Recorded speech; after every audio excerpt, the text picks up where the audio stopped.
Doon po siya mag-birthday, si Mother. Tsaka si Ate Jinky. Yan. Doon po sila mag-birthday.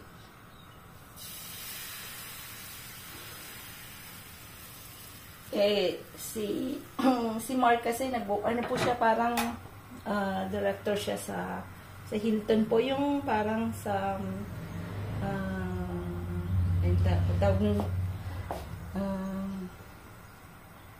sa maintenance na po director si Mars. So, meron po siyang, ang ganda po ng ano niya, meron po siyang, ang tawag nito, konti lang po yung binabayad niya sa mga hotel. So, they can go to 5-star hotel sa Hilton na, mahal pa rin kung isipin mo kasi syempre, ano po yun eh, 5-star hotel, mahal kung isipin mo. But they have some big privileges po. Kaya, lahat nga kami po may privilege kasi pati family po pwede. Kaya lang kami namang wagong family. hindi naman po kami masyadong pag-uwi naman po kami sa Pilipinas. Tapos pagka sa Pilipinas naman po, hindi kami sa mga hotel. Puro island hopping po kami. Kasi yung gusto namin yung wildlife, yung simple life, yun po yung mga gusto ko, yung tag nito, saing-saing, yung maghahanap ka ng mga, yung noon ba, yung simple life na gano'n, yung gusto ko. Fishing, si Agong gano'n din. Si Frank gano'n din po yung gusto niya. Kasi, syempre, yung liberty kasi pag nandito ka sa France, iba, hindi ka na pwedeng mag-barbecue sa beaches. So, we miss that. At siguro yun po yung kinalakihan ko, yung simple life nung nasa Albay kami, no? Nung nasa San Vicente po kami. Yun po yung na-registered sa utak ko, yung nung bata pa po ako, yung mga kaibigan ko, nagluluto-luto po kami, ganoon. So, yun po yung simpleng buhay, which is, nakakapagpasaya sa ating, no? May point of view kasi yung gano'n na dumaan din po ko sa time na gano'n, yung bili-bili ng mga mamahali, ng gano'n. Pero may, at the end point ng buhay niyo po, pag mga 40-something na po, kasi 47 na ako, yung mga ganun pong bagay, hindi na masyadong importante na po. So, importante na po, lalo na pag may anak ka, yung kanilang buhay, yung simpleng buhay, masaya ka na sa mga ganyan-ganyan, makasama mga kapatid mo, yung ganyan, sila mama, pag umuwi kami ng Pilipinas, yun po yung talagang sobrang kasayahan. Sobrang kasayahan na magkakasama kami magkakapatid, umpukan kami magkakapatid. Yung, po namin yung noon, kung ano pong nangyayari namin noon, nung mga bata po kami, nung nasa Bispag pa po kami. Kasi tumira po kami ng matagal sa Tondo, sa Batangas Street po. Yung nakaka-relate po, no? Batangas Street Avenida. 8 to 10 years din po kami doon nung nag-aaral po kami. So, nakapag-aral po ako sa Manila High School ng 1 taon. Yun po yung malapit sa City Hall sa Manila. Tapos, then after, nagtayuman po ako sa Espiritu Santo Parochial School. Doon na po ako nagtapos, no? High school. Si Brother Engelbert, ganun din po. Si Kaparmer, doon din po siya nagtapos sa ESPS, Espiritu Santo Parochial School. Then after, yun nga, pumunta na kami ng Pampanga. Ako po nakapag-aral sa University of the East. Tapos, nung nasa Pampanga na po kami, sa Assumption na po sila nag-aral. Si Bebe, tsaka si Ka-Farmer na po. Kaya marunong yan magkapampangan na dalawa. But I never stayed to Pampanga, so I never had this chance to speak Kapampangan. Wala po talaga akong alam. So, ang alam ko lang salitain is Bicol. But, kasi nga, hindi ko naging chance na mag-aral sa Pampanga. But, yung dalawa po, nagkaroon po sila ng mga friends sa Pampanga po. So, yeah. Ito yung mga buhay-buhay noon. Pag maganda po yung pakagawa, yan, may mga butas-butas po. Ibig sabihin, maganda po yung natin. Yung pakagawa ng dough ng nung crepe na po. Pag may ganyan. Ibig sabihin, na-mix natin na maganda. Kasi minsan po, hindi mo yan, nag-aano po siya. Pag hindi maganda yung pakakagawa, naaano po siya, tawag nito, nabibitak-bitak, hindi mo mabubuong ganyan. Yan. Tsaka very ledger yung ano niya, yung ganyang pagkakakrep. Ayan. Crep. Day po is 29. So, itingnan natin kasi kung magkano magiging sahod ko. Kasi ngayon po yung full talaga na 1 month akong nag-work. Let's see. Compare po nung dati ko pong work, malalaman ko po yung kung magkano. Meron din po kasi sila ditong yung minimum na salary sa France na po. I don't know how much per hour. I think it's, I'm not sure kung magkano po per hour dito sa France. Tanongin ko si Frank, how much per hour of the salary in France?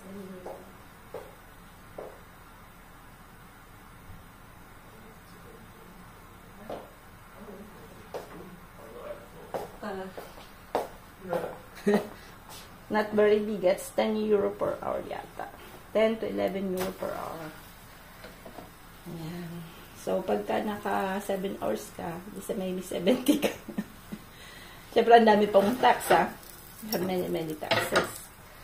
So, di ganun kalaki yung sahod. Ang malalaki po yung sahod dito, yung mga nasa, tawag nito, yung functioner ang tawag nila. So, when you work in the government, medyo mataas po yung mga sahod ng gano'n. Then after yung mga, syempre, yung mga profession na mga dentist, doctor, yan po yung malalaki mga sahod dyan, may yaman yan. So, yung mga normal lang, syempre yung mag-uumpisa po kayo sa tawag nito, yung minimum na salary.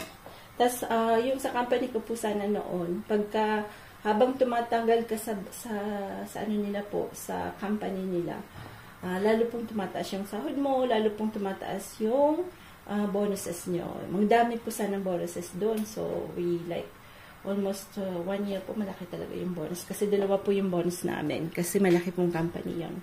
So, pero yung very tired ka naman talaga. Yung nga sabi ko, pag uwi mo, talagang, wow, lakda. Lakda ka talaga. Kasi, almost wala kang time na mag-usap-usap kasi talaga sa sobrang daming gagawin kasi it's very, very big one. Dito naman sa work ko, talagang petiks-petiks lang.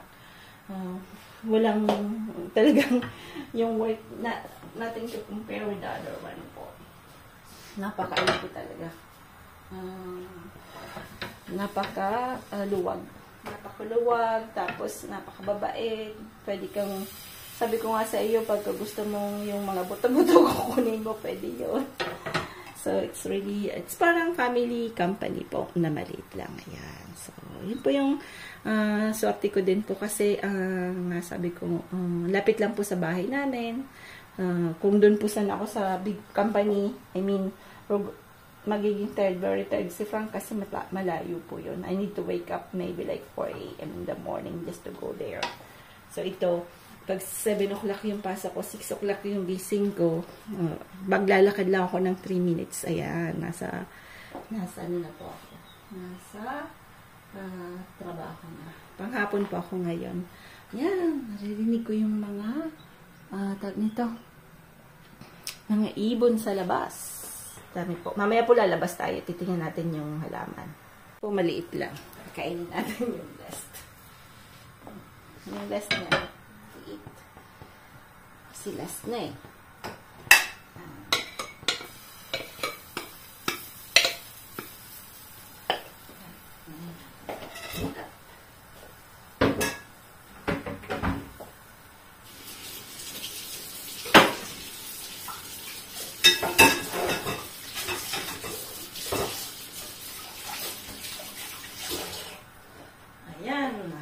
Na. Marami din po yung nagawa. Pero ano lang po kami, 8 lang yata kami. Siyempre magtititry kay Frank kung hindi. Marami rin. Siguro almost 20 rin yan.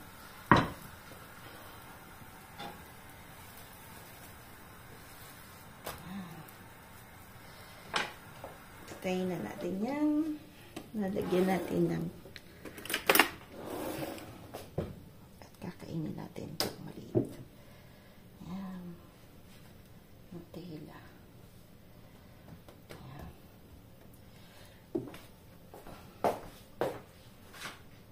Tsaka yung coco dyan, masarap din po Yung Lily's coco dyan, masarap din yan. Ako nilalagyan ko ng sugar para medyo may crispy. Pampataba yan Joke. Ayan. Sarap.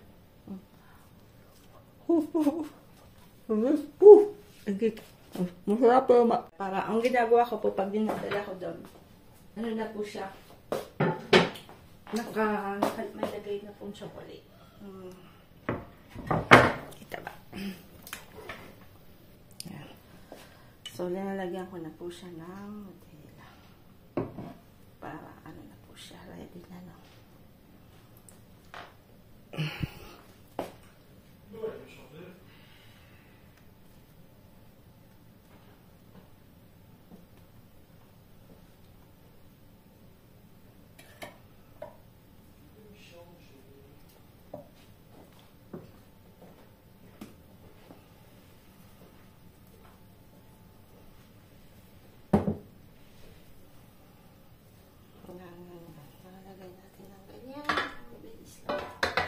Para kukunin na lang nila. Mabilis na lang. Ito, kainin natin to. You want the crepe? You want crepe? What? The crepe? Ouais, j'arrive, attends. Je vais travailler là-bas. Hindi.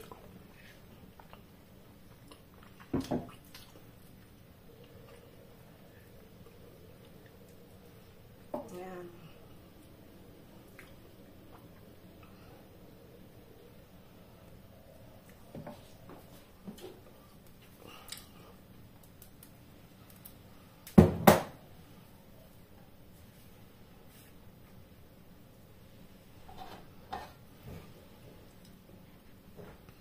Tagal-tagal itong bunuan, Ha? No? Lima pa doon? Ah bah, je sais pas moi. Depuis quoi? Mga manok doon nasa labas. Non, mais tu les as sortis? Non, je sais pas dehors. Bah, comment ils sont sortis? Bah. Hier soir? Ah ouais? Ah bah non, c'est moi quand j'ai nettoyé. Ah bah oui. J'ai ouvert et du coup j'ai laissé dehors. Ah bah j'en ai dehors, j'ai laissé. Ay. Nakalimutan niyang isarado yung ano ng mga, kasi dapat po may magpuputol ng hay doon sa kabila. Malamang mamayang hapon pa po. So yung mga chicken hindi niya inilabas. Pero nakalimutan niya sarado kaya nasa labas na ngayon. Parce que j'ai dit ça. Ouais. Si vraiment il revient, je vais te niquer. J'ai filmé là, di degro mo lang ang suwagong Ouais, c'est comme ça la vie. Bad words Ayan sila.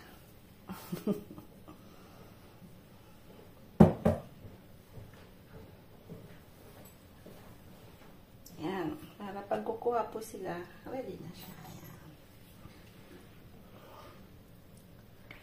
Dapat bumili ng Nutella at wala na, paubos na.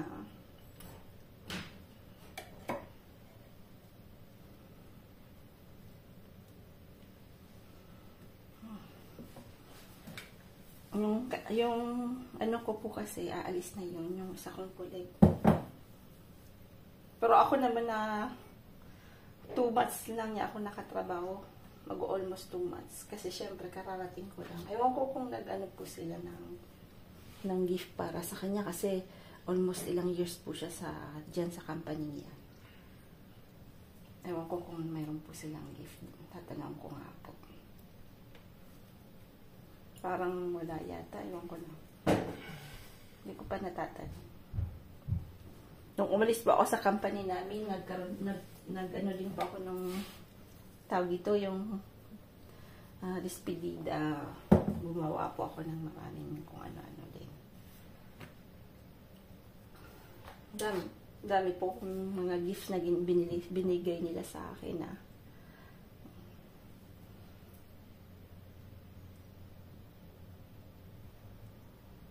Kaya lang ako naman, I'm working with the new generation. Dito puro old generation. Siguro hindi uso dito yung ganyan. Kasi sa atin po sa Pilipinas, pag aalis ka, nako, kahit sa Taiwan, gano'n din.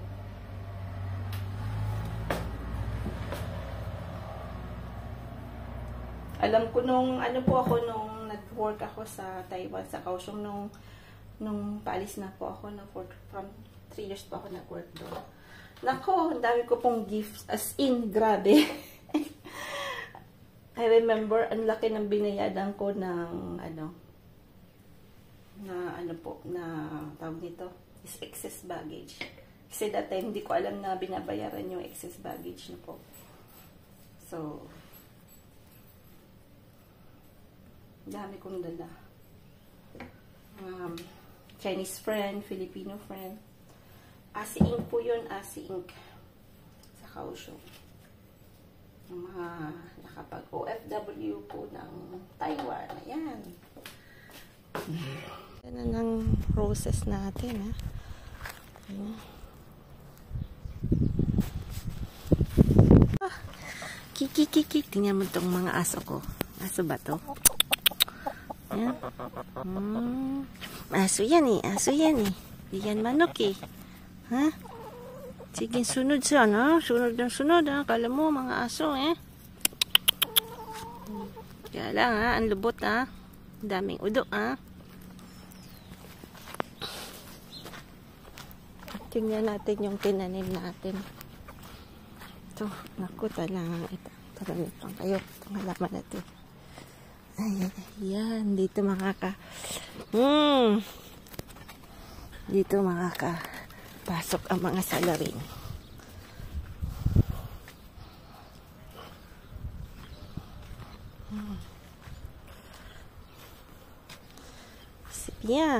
Si Frank. Kasi meron na naman, nasira na naman ang ating ayan. Sira.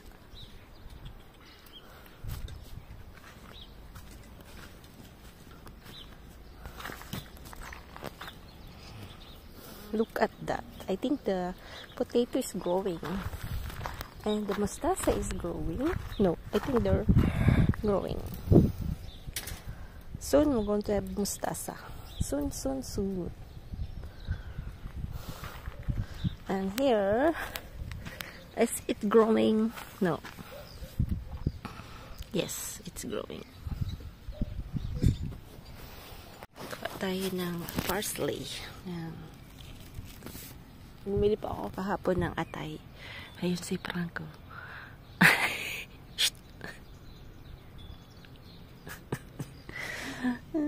Ang ganda na ng natin, ng onions.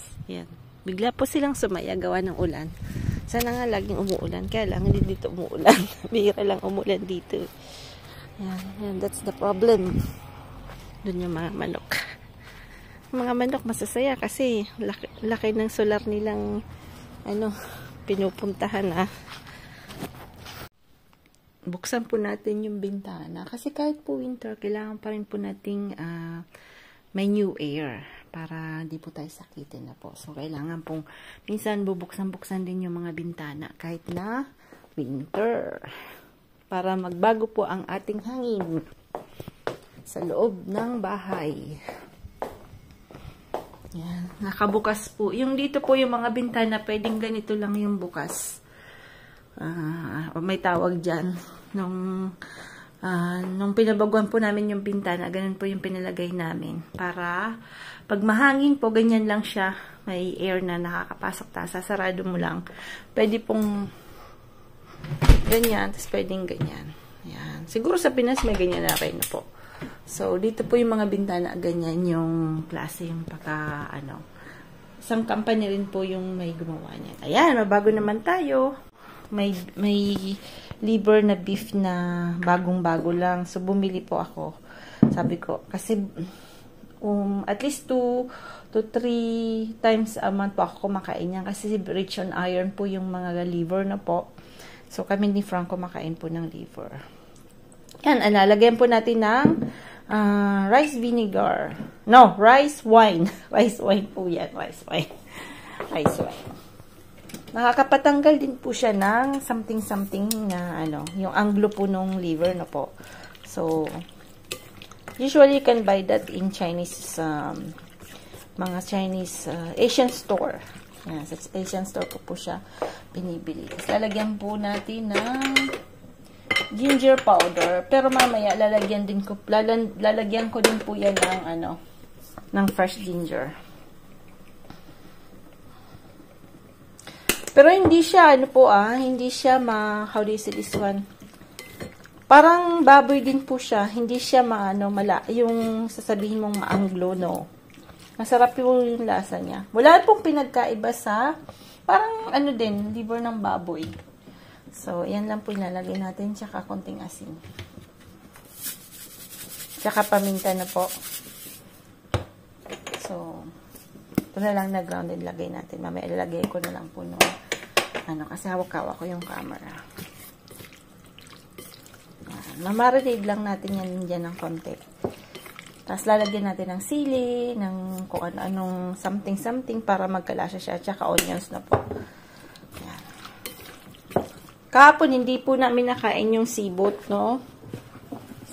Kasi 8 o'clock na po yung gabi po yung balik ko. Si Frank nakakain na po kasi syempre late na rin po yung 8 o'clock PM na po.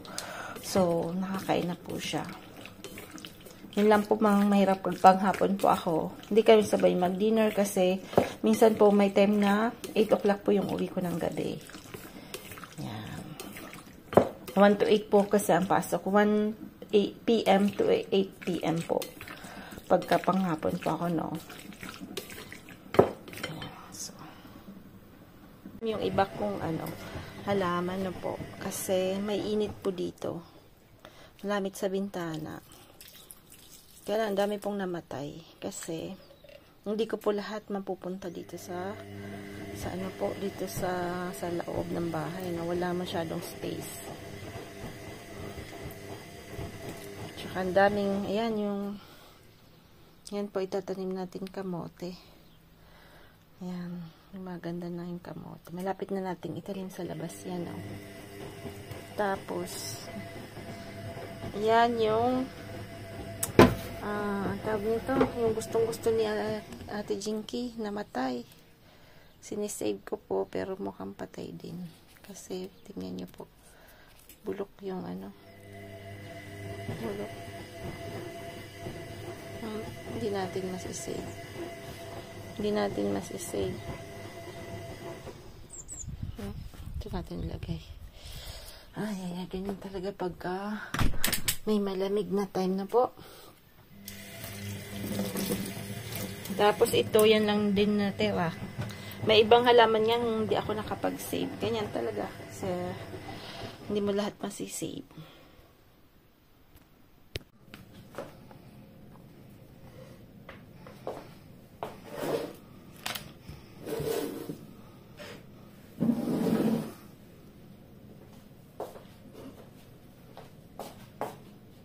Ayan na, onions.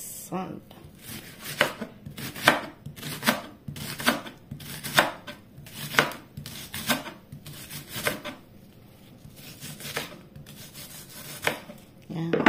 Round on.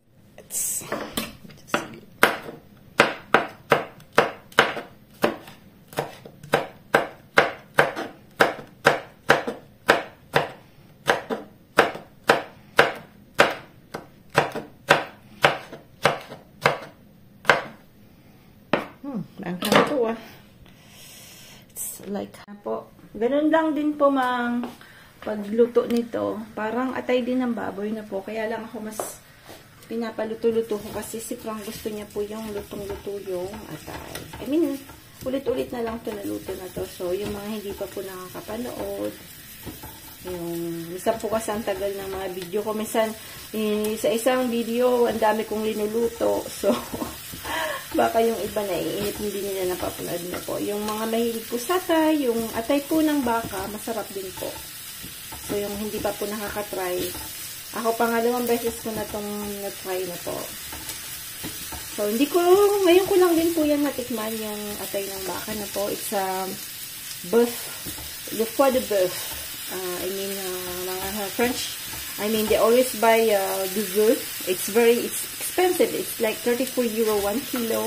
It's almost the same taste. I'm sure. I'm really, parehas lang po yung taste. Iba lang po yung kulay, but it's almost the same taste. Kasi yung foie de veau, I already taste it. Kasi yun po yung binibili ni Dad.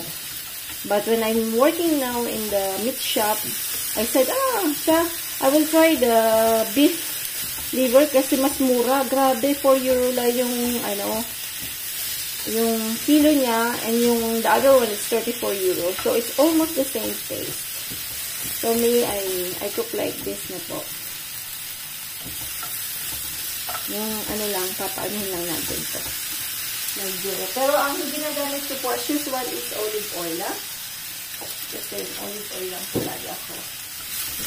Pero kung wala po kayong olive oil, it's okay. Use some vegetable oil na po.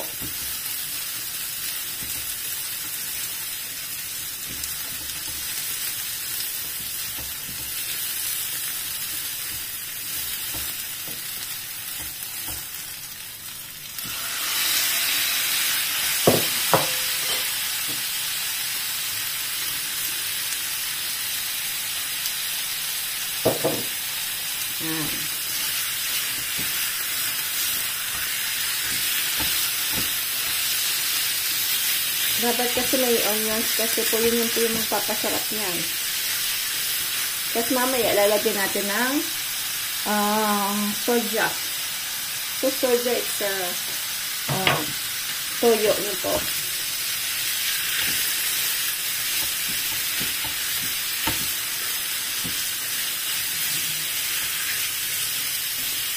Bukag-bukag lang. Huwag lang mainit sa kakabukag. Ayan.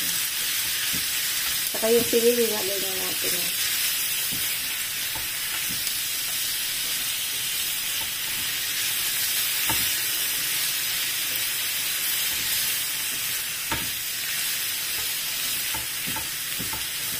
Bango na po, mabango.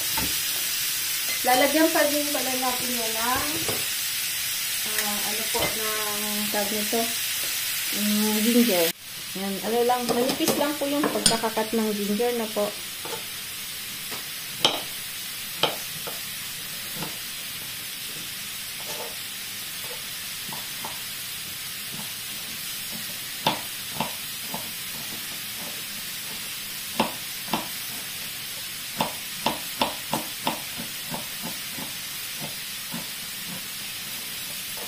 Kunti lang. Lalagay na natin doon.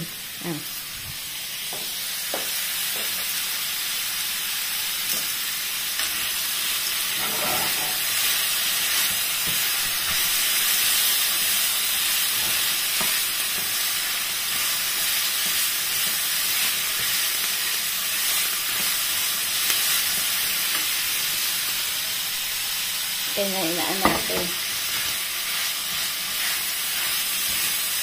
Lalagyan na natin ng something. Yan. Una, ito. Ayan. Ito po nilalagay ko. Pero kung wala po kung ganito, pwede naman po yung suka na, kung ano lang yung makuha nyo yung suka sa inyo. Pares lang po. Ito kasi medyo maanghang.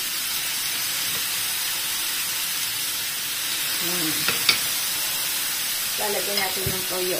Ito po yung stick na toyo, no? Stick. May mushroom po yan. Yung stick na soy sauce. Ano na po yung kulay.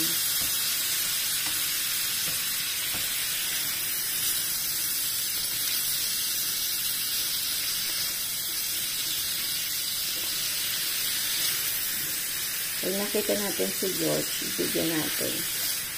Ewan ko kung gusto niya ito. Mahilig siya sa maanghang Baka magustuhan niya. Diba po? Lagyan na natin yung mantika ng ano. Kulang sa mantika. Ayan.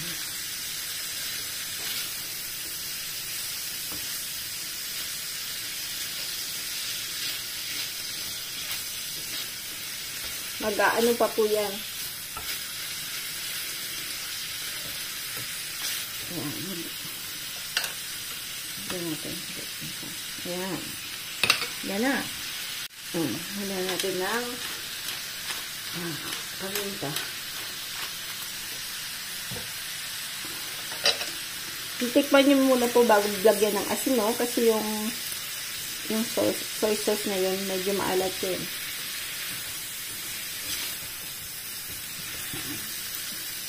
Malon. Sarap, maanghang. Medyo maanghang yan.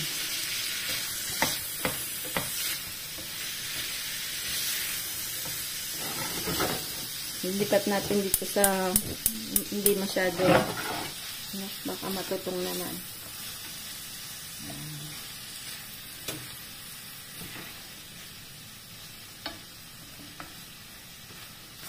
Ayan siya. Parang adobo lang na po. Parang adobo lang siya. Yung mga yan, tatapon natin doon sa dulo. Nandun po si Frank.